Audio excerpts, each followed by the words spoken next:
I'm going to walk you through a real-life scenario that happened to me, and it started in the middle of the United Nations General Assembly Hall. I just attended this huge presentation. There was a very famous Academy Award-winning actor that just became a United Nations Goodwill Ambassador. So what I need you to guess who that actor was.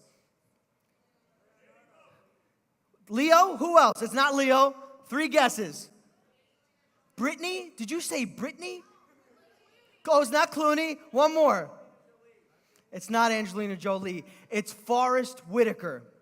So he just finished this huge speech, middle of the United Nations, and he's surrounded by hundreds of crazy fans. So we're going to reenact this right now. What I need on the stage right now is I need one person to come up and act as our Forrest Whitaker for the day. Who is it going to be?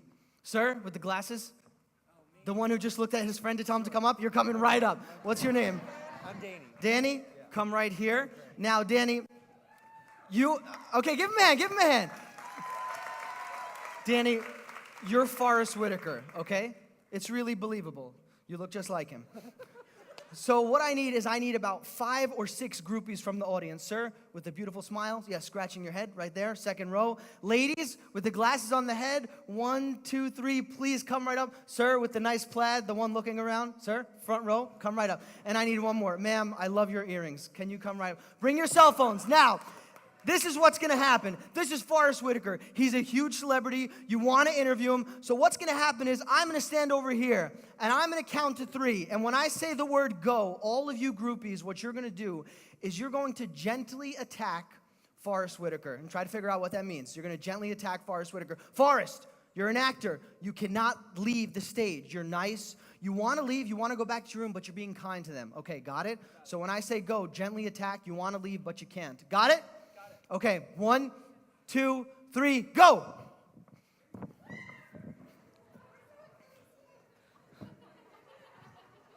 Gently. Meanwhile, you're standing about 50 yards away thinking, how can I possibly reach far? Did I tell you to stop? How can I possibly reach Forrest Whitaker? I have no contact. I have no credentials. There's no reason he should listen to me. But you said, I've got to do something. I'm trying to interview him for my show. I have to reach him. What am I going to do? You run up to him. Groupies, move, please, out of the way. You grab his arm and you say, Forrest, I'm going to get you out of here. And he looks at you like, who is this little kid touching my lower back? And you yell to the crowd, ladies and gentlemen, groupies, no more pictures, no more autographs. Mr. Whitaker has to leave the building. And they part like the Red Sea. And you proceed to walk Forrest Whitaker out the door of the United Nations, down the streets of New York City, back to his hotel, and you've officially been his bodyguard for the day. Can we have a round of applause for Forrest Whitaker and the groupies? Thank you, thank you, brother. Thank you. I share that story because I had no credentials. I had no professional credentials in order to be able to do that. But that story illustrates how I've been able to do everything in my professional life. From traveling to Mongolia for National Geographic to live as a nomad, from emceeing a major event for the United Nations in Brazil at 23 years old with no prior experience, to filming my first television show for PBS on the Pine Ridge Indian Reservation. And the one thing that I have done is I have started at step Z. I have believed in myself. We each have a place in our life. Everyone in this room right now, we each have a place in our life where we are at step A and we would like to get to step Z. A goal, some vision, we haven't yet reached it yet. And perhaps we won't feel happy until we do. Me, myself, I'm no different. I have convinced myself that there is something I cannot be happy without. It doesn't matter that I travel the world for National Geographic. It doesn't matter that I come from a loving family. It doesn't matter that I'm in great health. It doesn't matter that I'm together with 600 of the most inspired entrepreneurs, business people, and young professionals in all of Knoxville. If I'm being really honest, I have convinced myself that my life won't truly have meaning until I am in a committed, intimate relationship. Until I have a partner. I wonder if it's the same for anyone out there. If there's one place in your life, hey, maybe your life is pretty good. Maybe you think my life is pretty good, but my life will really have meaning when I find the perfect husband or wife or when I'm single. I see that one hit a chord. Or if I could just lose this weight. Or if I could just travel more. If I could just get into that program, then I will be happy. The problem with believing that happiness comes from something outside of ourselves is twofold. One, it increases our attachment to that thing, whatever it may be for us. And the second thing is it increases our identification as someone who is not enough without. What our society teaches us from a very early age is that we are not enough, and we need more in order to be happy. I live in New York City where we have Times Square. And in Times Square, what you will find are 300-foot billboards, posters, television screens filled with beautiful people that we're supposed to date, beautiful places we're supposed to go on vacation, clothes to wear, things to buy, places to eat, mountains to climb. And every single one of these ads, if you check closely and read between the lines, they're all saying the same exact thing. Your happiness is out here. I'd like to buy a huge sign, cover up that billboard in the middle of Times Square, and have it say, you already have everything you need. That would be the truth. So I want everyone right now to sit up in their seats, take a deep breath, and think about, what is that step Z for you? What is that item? What is that vision? What is that person? What is that new house? What is that thing that you feel you really can't be happy without? That sensitive area, that untouchable topic, the one you don't want anyone to bring up. We're so focused on that object. We're so focused that we forget we're not only the main actor in the script of our life, we're also the one holding the projector. We're also the one writing the script. What I want you to recognize, including myself, what I want us to recognize together, is that we're not actually seeking that thing. We're not actually seeking that person. We're not seeking that relationship. We're not seeking that new job title. We're not seeking that money for our nonprofit. We're not seeking any of those things. What we're seeking is the feeling that we think those things will bring. So what I would like to suggest today is that we step into that feeling and act from that place. The question is not, what can I do? What can I do? The question is, who can you become? And together today, we're going to understand how to become global citizens, how to become citizens of the world. A global citizen is very simple. It's someone that authentically connects with others in the present moment. It's someone that is completely present. And it is someone that is inspired by a mission that is greater than themselves. And I promise if we apply these rules to our life, they will affect not only our personal relationships, our professional relationships, but will also ripple and impact out into the entire world. And today I'm not going to tell you to accept what I'm saying because I'm saying it. Let's do what Bruce Lee once suggested, which is absorb what is useful, reject what is useless, and add what is essentially our own. Can you dig it? Wow, I'm done. Okay. See you next year. Thank you so much, Knoxville. It's been great. I said, can you dig it? A little better, but let me show you what I'm looking for. 60,000 soldiers.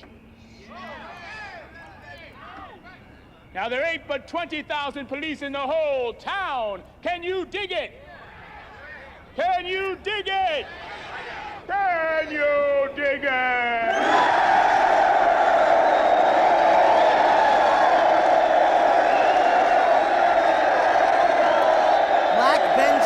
A fictional character. This is a real life story. Black Benji and Timmy, can we have the house lights on a little? I'd like to be able to see the faces and the eyes of the people that are in this room. Oh, perfect. Not that bright, but just enough. Black Benji brought all of the gangs together, perfect, in the 1970s with the Bronx Gang Summit, with this one slogan of peace. All these gangs, they were killing each other, they were murdering each other, they were stepping into other people's territory, and he brought them together with this one slogan of peace. Can you dig it? Unfortunately, right after he said that, he was killed. So that's not going to happen here today. Everyone, pay attention. When I come into the crowd, if you do not want me to call on you, go like this. Otherwise, I'm going to grab you. So I would like you to cover your face if you are very, very nervous and do not want to speak in public. That way I know not to call on you. Cover your face. Cover your face. Oh, you're all onto me already. You know that I'm going to do that. Who would never, ever speak in public in a million years? Who is super nervous? I'm getting this like energy. I'm being drawn to you. Would you like to come on stage? Come right up. Come right up. What's your name? Hannah? Are you nervous or not at all? Okay, don't worry. It's going to be totally fine. Hannah, I'm Chris.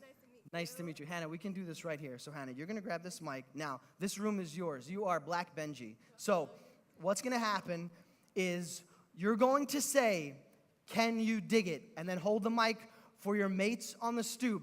They're going to respond, "Yes." You have 3 chances to blow the roof off of the building. And on the 3rd time, I need everyone to be going crazy. Each time you need to get louder and louder, Hannah. Can you do that? Can we get that mic on? Check. Yep, Okay. we got it. Hannah, the floor is yours. All right, can you guys dig it? I said, can you dig it? Can you dig it?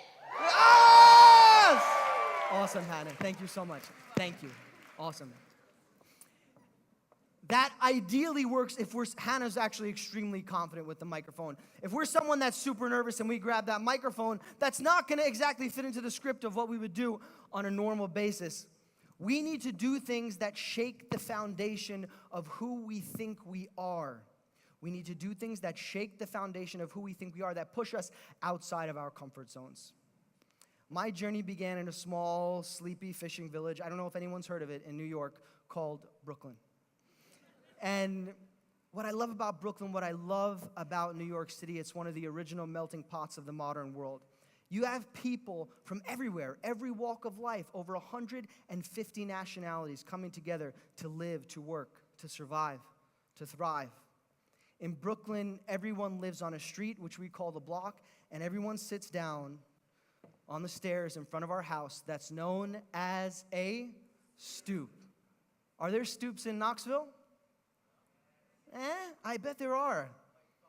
5. There are more than 5 stoops because stoops look different, they sound different, they feel different, depending on who we are, where we come from. These are my friends that I grew up with. We shared 13 nationalities, 13. We all grew up on the same block and we all sat down on the same 5-foot wide stoop. Russian, Irish, Italian, Puerto Rican, Korean, Muslim, Jewish, Filipino, Palestinian, American, Lebanese, Greek, Polish, Irish. We got together on that stoop and talked about anything that we wanted. We knew that we weren't going to get bothered by our parents or our teachers or our girlfriends because we never had any. But that stoop was a place where we built relationships across seeming cultural divides. And we made fun of each other. We made fun of each other's religions. We made fun of each other's nationalities, don't get me wrong, but we sat on that stoop and our mom said, "Do not get up from that stoop until you work out the solution to that problem." This room today is a stoop. Endeavor 2017, we're all gathered with the same purpose, to try and move Knoxville forward, to make Knoxville great and greater. In Brooklyn, a stoop is a stoop. It stems from a Dutch word meaning a set of stairs leading up to the front of one's house.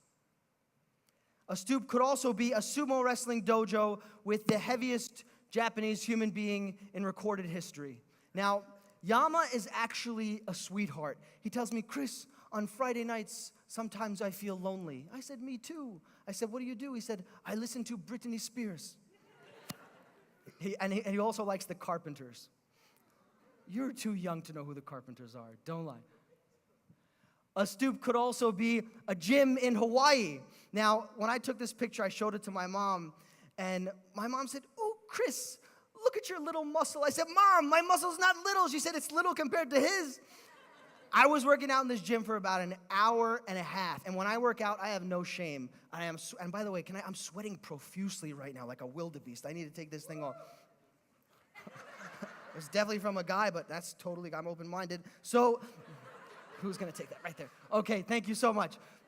So I'm working out in this gym for about an hour and a half, and I'm sweating, and I'm making, like, animal noises, and at one point, this huge dude on the left, Jerry, I'm doing like this row machine, and I'm about to pass out. And then he looks at me, and he just goes like this. And I was like, yes, because I knew that I was in. At that moment, I was in. That was the moment of connection. And then I went over. We were talking about everything. I made that connection. I stepped into their circle. I stepped onto their stoop. A stoop could also be a wrestling gym in Mongolia. There is a topless shirt theme going here. That was by accident. Please keep your eyes right here, everyone, okay? Now, the dude on the right is named the Elephant of Iraq. That was the official title given to him by the government, the Elephant of Iraq, because he is such a powerful wrestler. And after we finished fighting for the day, he said, Chris, in ancient times when Genghis Khan was alive, to prove you were a man, you would be thrown into a pit surrounded by spikes with all of the army surrounding it with a saber-toothed tiger. And you would have to pull a tooth off of that saber-toothed tiger, rip it out of its mouth with your bare hands, and kill the saber-toothed tiger to prove that you are a man. And it was in that moment that I realized I would never become a man. And I was totally okay with that. What the stoop gives us is the opportunity to create a safe space. A safe space. Right now, if you're anything like me, we have two different categories for people. We have them and we have us. And them composes a majority of the people on planet Earth. Us are people that we like, our family members, our friends, people that tell us how great we are. The stoop gives us an opportunity to recognize the humanity in others, to authentically connect with others. This isn't just an ephemeral idea. This isn't in the ether. This is practical. I was speaking with Mark from the chamber before this event, and he said, Chris, we have learned so much from the young professionals here. We have learned so much from the youth that are in our chamber today. He said it wasn't like that years ago. He said years ago, if you don't mind me saying, I hope I can say this, he said, Chris, if you don't mind me saying, years ago it was very exclusive. It was a lot of old white guys, and it's not like that anymore. I don't know if you've had this experience, but I tend to be judged based on different things by people who don't necessarily know me at all. We don't see the world as it is. We see the world as we are. We don't see other people as they are. We see other people through the lens of how it best suits us. Holly and Kayla, who are the main reasons that I'm here today, and thank you so much, they said, Chris, one of the big problems that our young professionals have today is that when they step into an organization, they're often judged because of their age. Oh, you're a lazy millennial, entitled, whatever those other projections are, right? Raise your hand if you know what I'm talking about. Okay, great. So we're all on the same page. What the stoop gives us is that opportunity to learn from each other. This is 2017. We don't need to talk about bridging the gap between people and cultures. We know that. It's common sense. Look around you. Look at this room here today. People from Palestine, Lebanon, Syria, Knoxville, all across the United States and the world. The gap that I'd like us to look at bridging today is the gap of ages. The gap of ages, so that we can connect with people not only based on, not because of what they look like, because of their age, and not letting that age get in the way of an authentic connection. Sure, millennials might like their freedom, but they get the job done. We all have something to learn from each other. So what are the rules of the stoop? How can we apply them to our lives? They're very simple. You don't need to write them down. 3 rules. Number 1, awareness. Awareness. These rules apply as much to ourselves, if not more, as they do in our relationships with others. Awareness. We could say listening, and really deep listening, right? Not the listening we do most of the time, which is just nodding, pretending we're listening and waiting for our turn to jump in. Being from New York, I have an attention span of about 7 to 10 seconds. I never learned a thing when I was talking. Deep listening. And awareness goes one level beyond that, where we listen to what people aren't saying, where we really have that concern for them. Number 2, and this is the biggest rule, and I would say for me the most important, acceptance. Acceptance. Do we really accept ourselves? I mean, I spend years in regret. Years in regret. How many days can I wake up thinking about the same thing, the same failed relationship, the same failed plan, whatever it is? Acceptance. A great Tibetan Lama once defined acceptance as wholeheartedly welcoming whatever arises in our life, having given up the notion that things should be anything other than what they are. I'm going to say that again. Wholeheartedly. Imagine, what would that feel like? That thing that we refuse to accept. Everything happens for a reason, but not that. That did not happen for a reason. I wish that didn't happen. I wish this person didn't get sick. I wish this person didn't die. I wish this person didn't break up with me. I wish I got that job. Can we trust that maybe there's something a little bigger than us at work? Wholeheartedly welcoming whatever arises, having given up the idea that things should be anything other than what they are. And if we want to look at acceptance in terms of our relationship to others, what is the opposite of acceptance? Shout it out. Judgment. Perfect. Judgment. Who is the person that we judge the most? Everyone say it. Ourselves. I didn't even have to prompt you. Ourselves. This is all I'm going to say about our relationships with others today. I watched a beautiful documentary called Accidental Courtesy. There was a black man named Daryl Davis, and over the course of a few decades, he became friends with KKK members. All of his friends thought he was crazy. He was being yelled at by people in the community. What are you doing? They hate you. He said, how could they hate me when they don't even know who I am? So he became friends with them. He said, I don't necessarily respect their beliefs, but I respect the person. I respect their essence. Because he became friends with them, they got to know him. And they said, oh, what are we doing? This is crazy. Our way of life is insane. Over 20 KKK members disrobed, gave Daryl his robes and said, our way of life is crazy. And at the end of the documentary, they interviewed one man who was a grand master of the KKK. And he said something that blew my mind. He said, the racism was not the problem. What? He said, the racism was never the problem. The racism was just a symptom. He said, the cause is that I hated myself because my father was an alcoholic and he beat me and had a terrible relationship with my father. I hated myself. Projected that hatred outwards onto others. He said, once I learned to forgive my father, forgive myself, love my father, love myself, he said, the racism totally vanished. Want to learn to accept others? Accept ourselves. That's it. The third rule on the stoop is courage. Courage. We're going to act this out a little bit later, and we need to be very aware. When we see we're not going the best direction in our life, we have to accept that and have the courage to change directions. Are you with me? Are you with me? One of the most beautiful moments that I experienced in my life, where I brought people from the category of them to us, where someone shared something that I had an experience of, was on the Pine Ridge Indian Reservation in South Dakota. We had just harvested a buffalo as part of the show and for the community. And when we harvested the buffalo, something magical happened. A herd of buffalo in the distance stopped, and they surrounded the buffalo that was killed, and they just stared at us directly. And it started to snow. And only when we had used every single part of that animal, only when just the blood was seeping into the soil, and that's all that was left, did the snow stop falling and the buffalo walked away.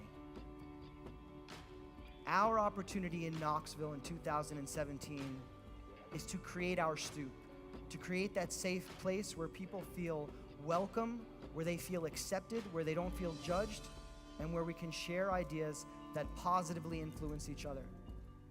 And how that happens is we have to find our in. That's all we have to do.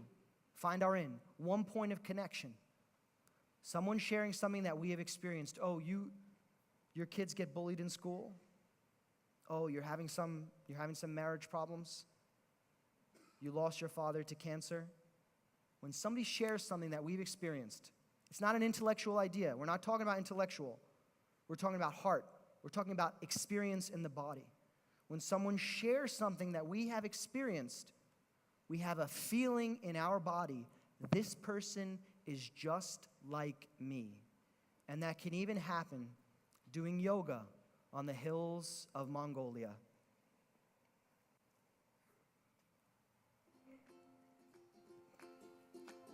Yesterday, Nara and I went straight to work.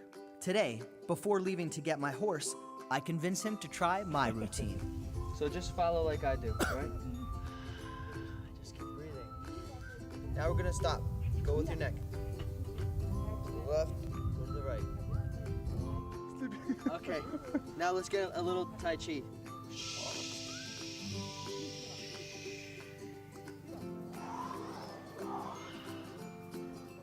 Okay, now quick, final stretches. Come down. Now we're gonna do inverted upward and a downward dog. How do you feel? It's very difficult for me, first time. What is it? I'm so proud of you. We're gonna have a protein shake. Please Try. Excuse me, I can't drink it. Why? How does it taste? No? One of the aspects I love so much about Nara's way of life is that he's out there in the fields working with the animals. There is nobody out there telling him, hey, Nara, great job today cleaning up the cow poop. And can I just say, thank you for fixing that hole in the gare so that the rain doesn't come in when we're sleeping at night. And by the way, man, you looked so cool riding that horseback, moving the herd today. I got a great picture for Facebook. No. Nara engages in his work for the sake of the work itself. It's really scary to me what's happening in our world today, because we basically have a generation of people, and when I say generation, I don't mean a particular age, I mean everyone that is alive on planet Earth today that's old enough to look at a screen. We have an entire generation of people that are becoming completely 100% addicted to external gratification. True service lies in those moments of unself-consciousness. If I think of the most meaningful moments of my life, I can think of a handful, and each of those moments are moments that I haven't told anyone about. Moments where I found myself in a situation where I was able to help somebody. Simple moments where there was no camera there, where there was no Facebook photo, and in that moment, I received my reward from the work itself. Nara engages in his work, and that is his reward. The day itself is the reward. It's no longer enough for us to simply help somebody on the side of the road or to engage in a beautiful day's work. Now we have to post it on Facebook. False or true? False or true? Maybe not all the time, but most of the time. And if we're in front of a beautiful sunset, I certainly succumb to this. If we're in front of a beautiful sunset, our first moment is where we're sitting there enjoying it, and our second impulse is, I've got to take a picture of this. And what happens when we take a picture of that moment, we completely objectify it. We remove ourselves from the moment. Maybe not entirely. You think, no, I just wanted to take the picture quickly so I could show it to my friends. That's fine, as long as part of your mind is not thinking about the likes on Facebook, but I have a feeling it is. We check our cell phone 150 times a day. 150 times a day and growing. I know we have responsibilities, perhaps we have employees, we have family members. There are ways to use technology to our advantage, to not be used by technology. And that is our challenge. One of the first things I do when I'm going to an event is I go to the back of the plane. Let's say there's 300 people in that plane. I go to the back of the plane, I look towards the cockpit, and I walk from the back to the front. And I look at every person in the eyes, and they think that I'm crazy. I usually have people whisper, oh my God, he's Secret Service or something, and actually, if they only knew. And when I look at 300 people on a plane, I promise you, I cannot find one person, one single person, that isn't looking at a screen, a laptop, a computer, an iPhone, an iPad, checking emails, responding to text messages, watching a movie, I can't find one single person that's simply sitting engaged in the present moment or looking out the window. Now look, we don't have to take this in a philosophical way. We don't have to take this in a spiritual way. We can take it in a way that affects our business. If we think just in terms of productivity, right now human beings have the attention span of a goldfish, and that's not a joke, about 8 seconds. What we're really talking about when we're not reaching for our iPhone, when we're not reaching for Facebook, when we're feeling a little low, what we're really talking about is finding fulfillment within. We're really just, at the end of the day, talking about patience. We're talking about patience. We're talking about the ability to focus on one thing at a time. We can divide our work. There are so many, the entrepreneurs in this room inspire me so much. I met so many inspiring people before this event. Joshua, Gibran, I can't name all of them. But as you're starting on your journey, and perhaps you've already started, recognize that there are 3 different types of work that we can engage in, and 90% of our value and income comes from the first kind. The first kind is creative work. So creative work, right? Writing a speech, crafting it, figuring out ideas that connect with the audience. Whatever that is for you, what's the creative aspect of your work that really takes your whole mind to focus on? That's where 90% of your value comes from, in my experience. The second type of work is proactive work, okay, proactive. So perhaps there are certain people we need to call, there are certain administrative things we need to do, right? Proactive. And here's the third thing. And when I first started my company, this was the thing I spent 90% of my time on that created almost no value. The third thing is reactive work. Checking emails, responding to text messages, getting back to people. Yes, we have to do that, but that's not where our value comes from, not most of the time. So what I'd like to propose to you today is this, very simple. I'd like to ask you to try 3 things. And if you try it for 1 day, that's great. If you try it for 1 week, that's great. I'd like to encourage you to try it for 10 days. That's the challenge. Find a buddy after this event, hold yourselves accountable, or totally ignore it, whatever you want to do. This is what's worked for me. Number 1, if this is all you do, if this is all you hear today, I'm a very happy man. Before you open your eyes in the morning, before you open your eyes, close your eyes right now. We're going to do it together. Don't have to sit in a special way. Just before you open your eyes right now, before you open your eyes, think of something that you're grateful for. Something that brings you a little smile. Doesn't have to be big, just something. Anyone, anything, any activity, any person. Maybe the fact that you can breathe in not through an incubator, or you feel no pain in your body, whatever it might be. Then, when you feel grateful, you can open your eyes. That's the first thing. Find something you're grateful for, and then open your eyes. The second thing is, the most important thing you have to do, you can either pick something from your personal life or your professional life. The most important thing you have to do for that day, do it first thing. First thing. I cannot stress this enough. Your drive is going to be to check your email first or to check your phone. Do the most important thing you have to do first thing. Everything else is gravy after you do that. And then the third thing is, and you can open your eyes if you'd like, the third thing is check your email at specific times. I cannot emphasize this enough. I had to learn this by force when Ben & Jerry's gave me $50,000 and they said, you have 2 weeks to create an international television show in Uganda.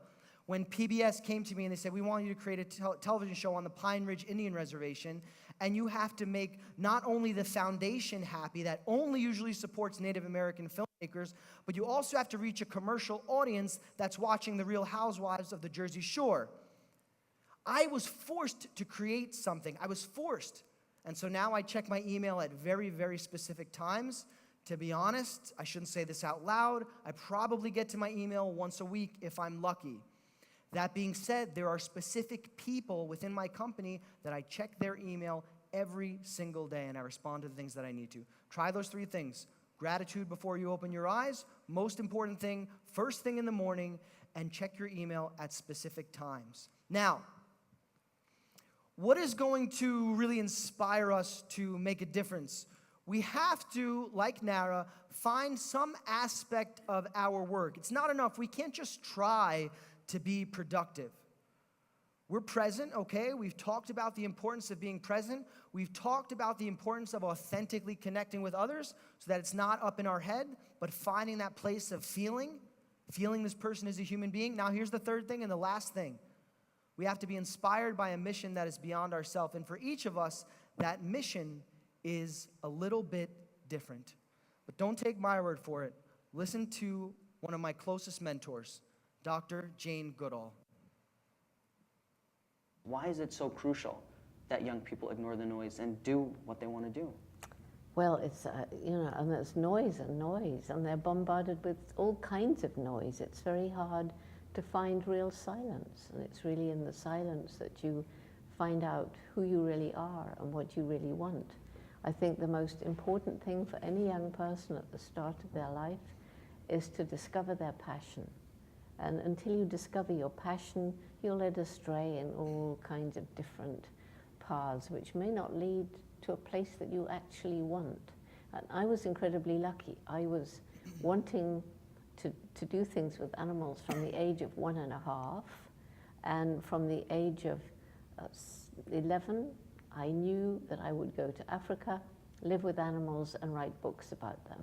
So that was what I always wanted to do, and I didn't get there straight away, but that's something really important for young people to understand, that you may not have the wherewithal, you may not be able to, you may not have the skills to go directly to where your heart is sending you. You have to be patient. You may have to come in a roundabout way like I did. I love Dr. Jane so much. You may know her, United Nations Messenger of Peace, founder of the Jane Goodall Institute, Dame of the British Empire, just an amazing, amazing woman. And I've learned so much from her in the 7 years that I've known her. And I was having a rough day 2 days ago, to be honest. A rough day where I was really just believing in the worst version of myself, not having confidence. And I had the opportunity to spend some time with Dr. Jane in New York City on Wednesday. And I just had like an awful day, just the entire day, and just thinking, oh, it's never going to work out for me. I'm just unlucky. It's not. And then at the end of the night, spent a few hours together. I just leaving, and I just gave her a hug, and I was just like, I love you, and she said, I love you too. And that's really all it takes, just one moment for us to change somebody's entire day. Dr. Jane has found her passion. In some ways, I've found it. For now, it could change. What is that passion for you? These next 3 minutes might change your entire life. We're going to try something together, create some really powerful energy in this room. There's going to be resistance to it because it takes effort. What we're about to do takes much more effort than going to the gym or raising $1 million. What we're about to do is we're about to sit, close our eyes, and breathe. And that takes a lot of effort. It does. So I want everyone to sit up in their seats. I'm going to do this with you. We're going to sit up in our seats. Put your back straight. You can look at me for a second. When you straighten your back and your shoulders, if you want to put your left hand down first, your right hand down, and you can connect your thumbs, and then close your eyes and take a deep breath into your stomach, into the core of your stomach.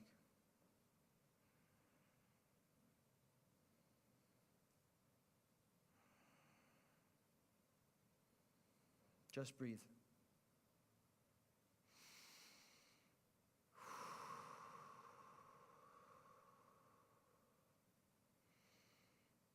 If a thought comes up, just let it go. It'll be there when you get out. Allow yourself. Give yourself this moment.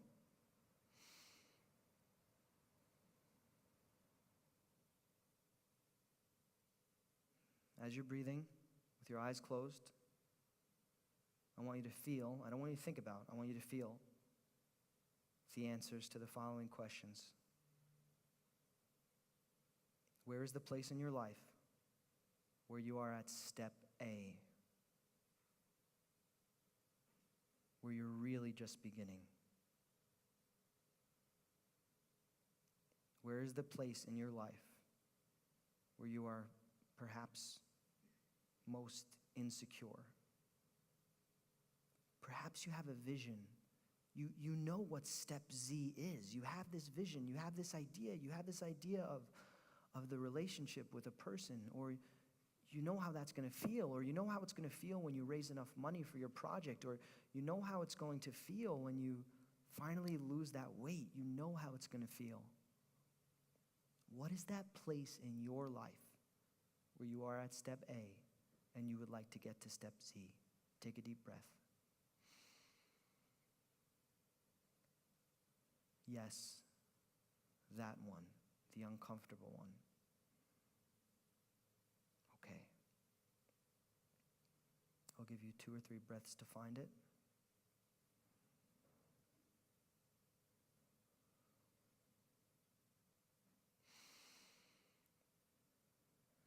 The first one that comes to mind.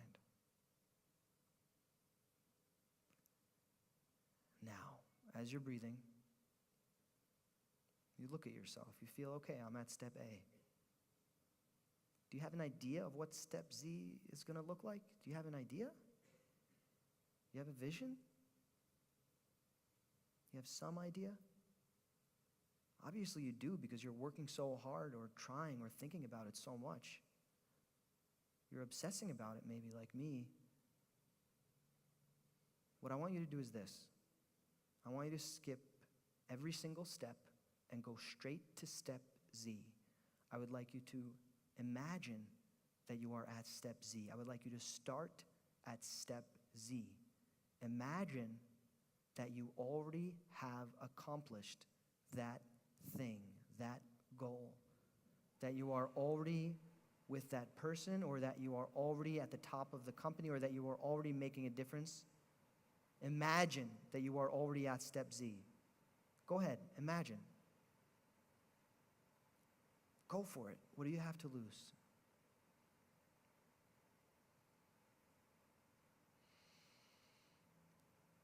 Like we're kids. Let's imagine like we're kids. Let's play like children. How would it feel in your body? How would you breathe? I wonder, how would you breathe if you already were there? How would you sit? How would you hold yourself? How would you conduct yourself? What type of person would you be? Breathe into that person for a minute. If you lose it, bring it back and go straight to that feeling and just sit with that feeling.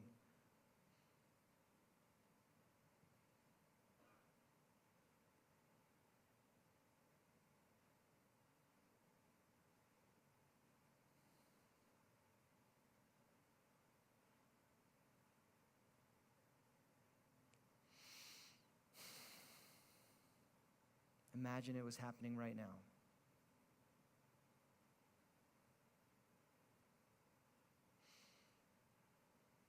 And just 3 more breaths.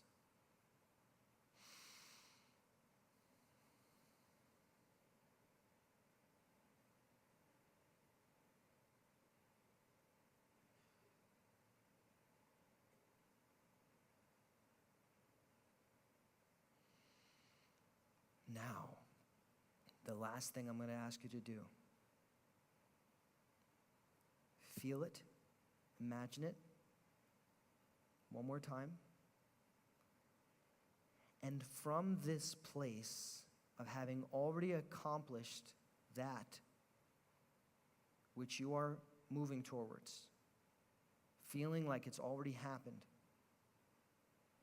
what is the next best practical step you can take towards that goal in your life today? What is the next best practical step that you can take towards that goal in your life today?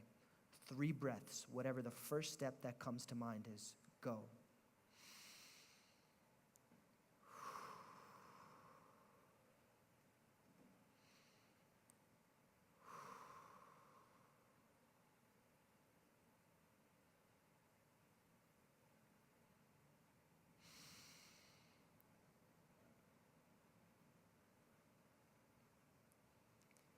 If you feel that you have some idea of what your next step is, with your eyes closed, I'd like you to raise your hand very high in the sky. If you have some idea of what your next step is, you have some idea of what that next step could be for you, raise your hand high, straighten out your elbows, look around the room and see how many people have their hands up.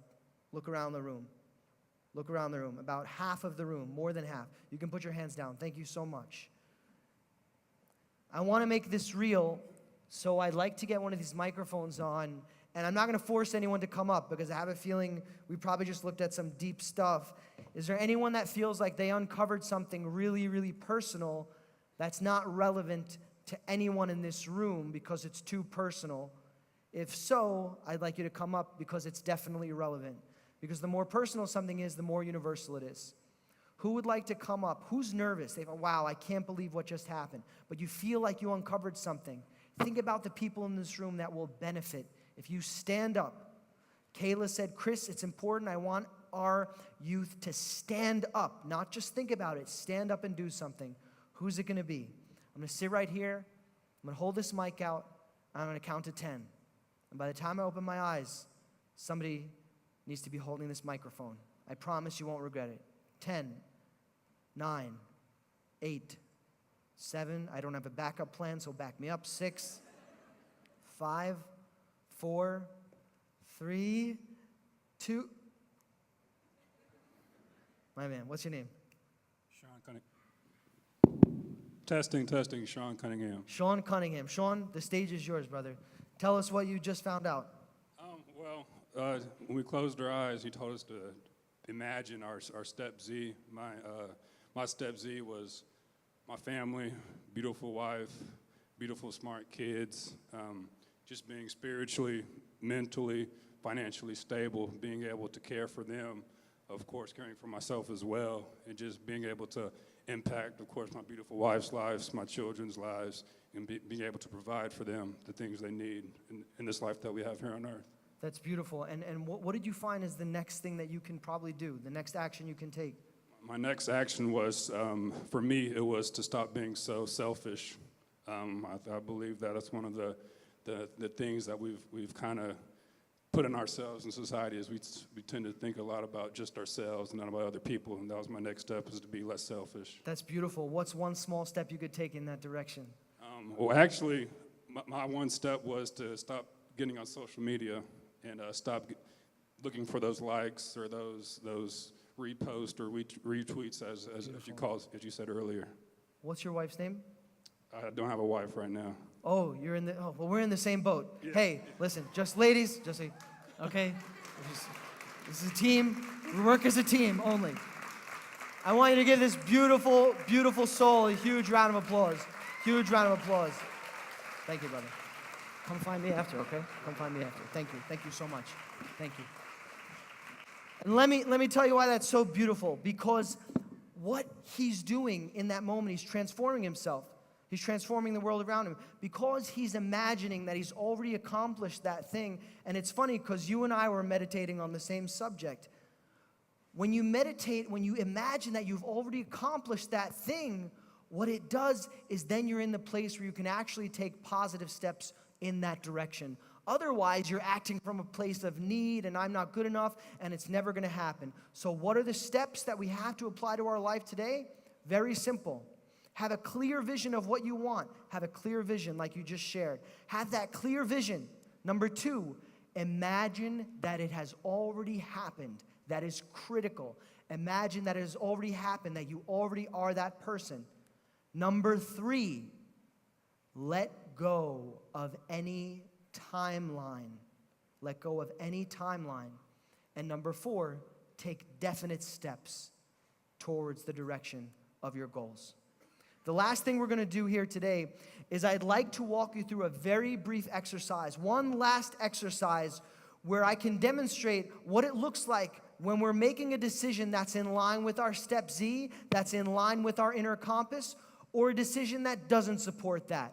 So what I need right now, I need the lights on. Tim, thank you. And I need one very energetic man and I need one very energetic woman.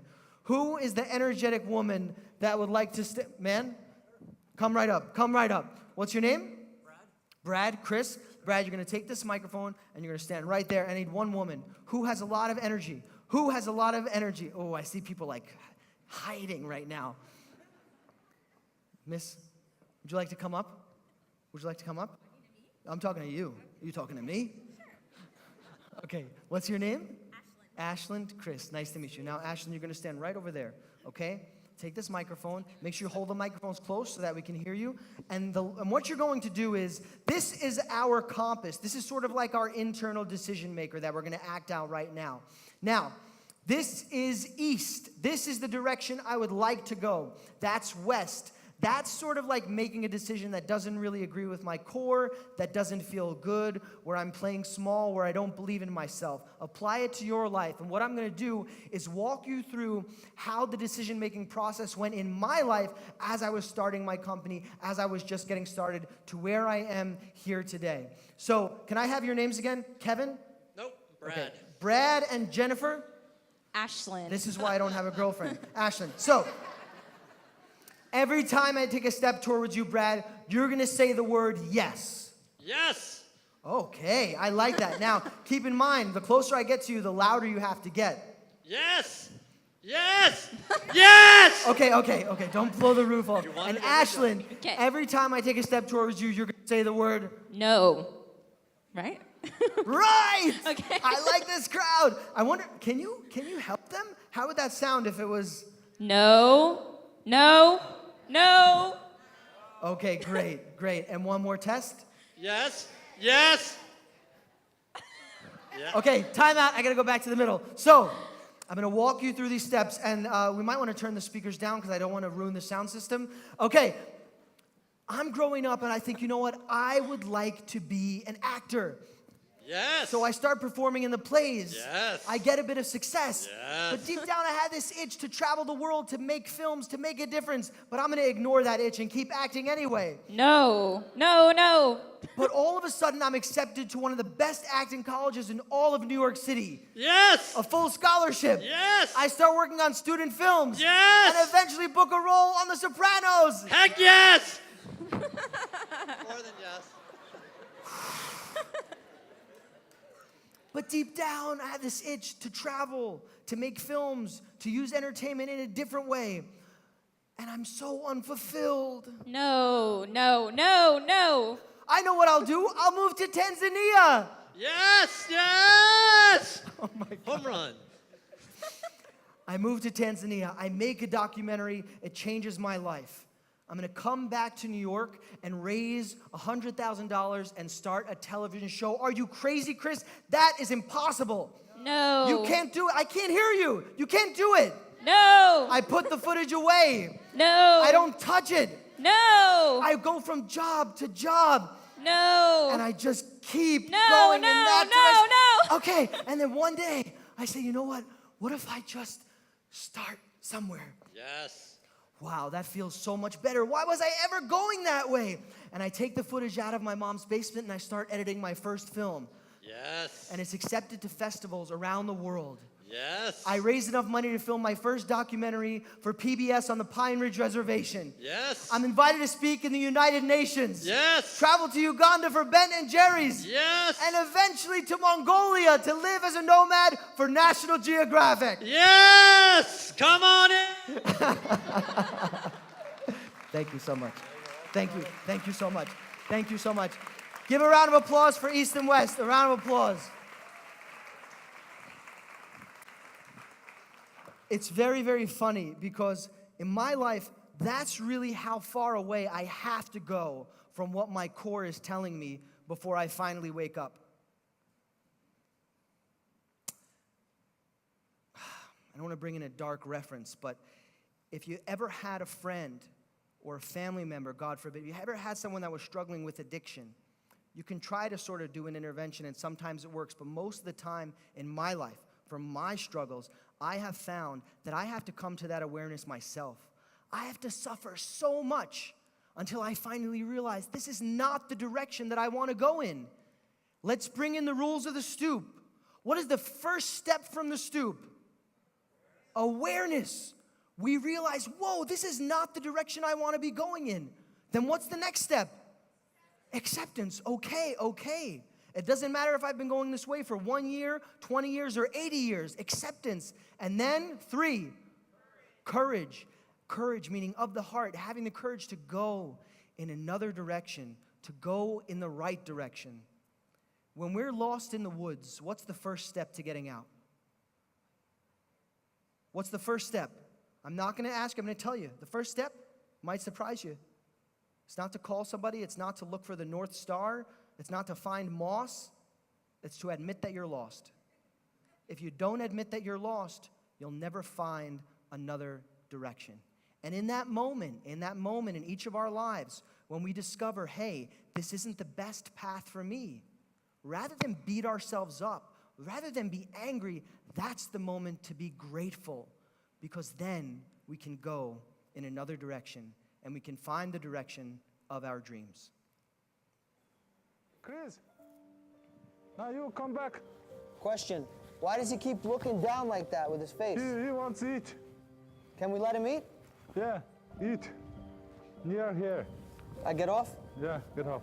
So Nara, I wanted to ask you, why is it so important for you to protect the traditional nomadic life? Mongolian lifestyle, nomadic lifestyle, is only one in the world. It is a culture. Yeah?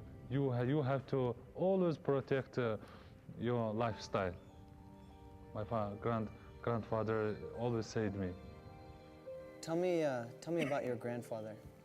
He was original herdsman, Mongolian herdsman, and he's died 10 years ago. What did he say to you before he died? He said to me, you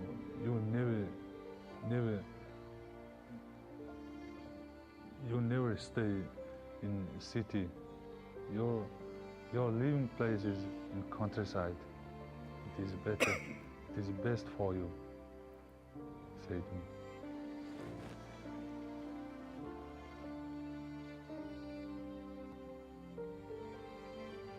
You miss him?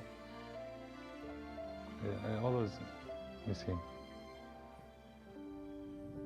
If my grandfather show me now, he will be very happy.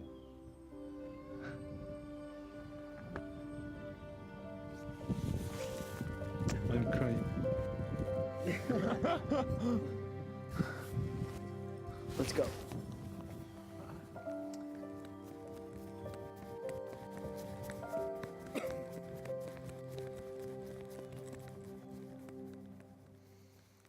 If we think about the people that have inspired us most in our life, they're probably the people that are the closest to us.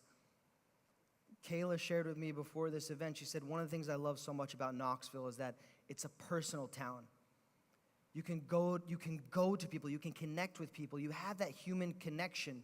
It's not like, even a city like, for example, Nashville, where you might not be heard as much. There's a personal connection here. Being a global citizen is not about traveling the world. It's about making connections with people on our stoop. Dr. Jane Goodall once told me, Chris, everyone says think globally and act locally. I disagree with that. I said, what? She said, I disagree with that. She said, I think we need to think locally and act locally. Because if we think globally right off the bat with everything that's going on in the world, we'll get so overwhelmed and we won't want to do anything. She said, if we think locally and act locally, we can see the result of our work here and now. Think locally, act locally, and eventually have the courage to think globally. It's up to each of us today to find out what inspires us. What is that mission that is beyond ourselves? When Gandhi's train was pulling away from the railway station, a reporter rushed up to him and said, Mahatmaji, can you give us a message to take back to the Indian people? And he scribbled on a napkin, my life is my message. For each of us, finally, our life is our message. To bring that message home, I'd like us to gently take the hand of the person sitting to our right. Take that person's hand. Take the hand of the person sitting to your right. Their hand represents their needs. Our left hand represents our needs. But can we forget about ourselves for just a second? And you're going to take that person's hand and you're going to hold it so it's equal to your heart. Okay, their needs, my needs are equal. But now, we're going to do something crazy. You're looking at me, Chris. This is corny. What's going to happen now? I want you to take that person's hand, that person's needs, and raise it so it's above your head. What about us? Are we forgotten? No, we're up in the air too. Because when you look out for others, then others look out for you. And that, my friends, is all you have to do to be a global citizen. Thank you so much, Knoxville!